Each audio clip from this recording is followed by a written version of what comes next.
மேட்டுப்பாளையம் அருகே தேக்கம்பட்டி யானைகள் நலவாழ்வு முகாமில் பராமரிக்கப்படும் யானைகளுக்கு வறட்சி காரணமாக பசுந்தீவனம் கிடைப்பதில் தட்டுப்பாடு ஏற்பட்டுள்ளது. இதுகுறித்து நமது செய்தியாளர் சுரேஷ் தரும் கூடுதல் தகவல்களை பார்க்கலாம். தற்பொழுது நாம் இருக்கும் பகுதி மேட்டுப்பாளையம் தேக்கம்பட்டி பகுதியில் இருக்க தமிழக அரசு சார்பில் நடத்தப்படும் யானைகள் நல்வாழ்வு மற்றும் புத்துணர்வு முகாமில் நாம் இருக்கிறோம். இந்த முகாமில் 33 யானைகள் தற்சமயம் பராமரிக்கப்பட்டு வருகிறது. இந்த முகாமானது வருகிற மார்ச் 10ஆம் தேதியோடு நிறைவு பெறுகிறது.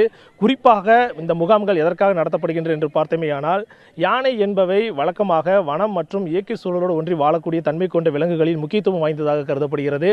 யானைகள் எப்பொழுதுமே கூட்டமாகவும் குடும்பமாகவும் வாழக்கூடிய தன்மை கொண்டவை. ஆனால் இதற்கு நேர்மாறாகத்தான் நம் கோவில்களில் இந்த யானைகள் வளர்க்கப்படுகின்றன. ஒரே இடத்தில் கட்டி வைக்கப்பட்டு அது உலா வராத அளவுக்கு பராமரிக்கப்பட்டு வருகிறது. ஒரு இடத்தில் நிற்க வைத்து இதுக்கு உணவுகள் வழங்கப்பட்டு வருகின்றன.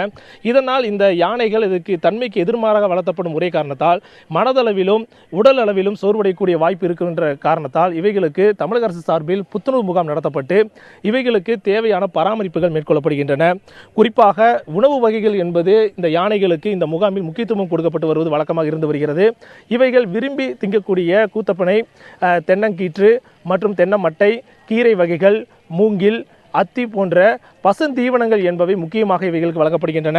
அது மட்டும் இல்லாமல் தானிய வகை உருண்டைகள், சத்துமாவு உருண்டைகள் போன்றவைகளும் இந்த யானைகளுக்கு கொடுக்கப்படுவது வழக்கமாக இருந்து வருகிறது. நாள் ஒன்றுக்கு 200 கிலோ வரை உண்ணக்கூடிய யானைகளுக்கு கிட்டத்தட்ட 80% பசுந்தீவனங்கள் தான் இந்த யானைகளுக்கு முக்கிய உணவாக கருதப்படுகிறது. ஆனால் தமிழகத்தில் கடுமையான வறட்சி நிலவி வருகின்ற காரணத்தால் இந்த பசுந்தீவனங்கள் இந்த யானைகளுக்கு கிடைப்பதில் தற்பொழுது தட்டுப்பாடு ஏற்படக்கூடிய சூழ்நிலை இருக்கிறது. இன்னும் ஒரு வார காலமே இருக்கின்ற நிலையில் இந்த தட்டுப்பாடை போக்கும் அளவில் அதிகாரிகள் ஆலோசனை மேற்கொண்டு வழக்கமாக இந்த மேட்டுப்பாளையம் சுற்றியுள்ள பகுதியில் மட்டுமே பெறப்பட்டு வந்த இந்த பசுதீவனங்கள் தற்பொழுது பிற பகுதிகளில் இருந்தும் கொண்டு வரப்படுவதாக சொல்லப்படுகிறது. இருந்தாலும் மாற்று உணவு வகைகள் மூலமாக இதற்கான உணவு தேவைகளை அதிகாரிகள் பூர்த்தி செய்து வருவதாகவும், முடிந்த வகையில் இன்னும் ஒரு வாரமே இந்த முகாம்கள் நடைபெறுவதால் முடிந்த வகையில் பிற பகுதிகளில் இருந்தும் போதிய அளவு பசுதீவனங்கள் கொண்டு வந்து இந்த யானைகளின் உணவு தேவைகளை தங்களால் பூர்த்தி செய்ய முடியும் என்றும் அவர்கள் உறுதியளித்துள்ளனர். புதிய தலைமுறைக்காக மேட்டுப்பாளையத்திலிருந்து ஒளிப்பதிவாளர் முத்துப்பாண்டியுடன் சுரேஷ்குமார்.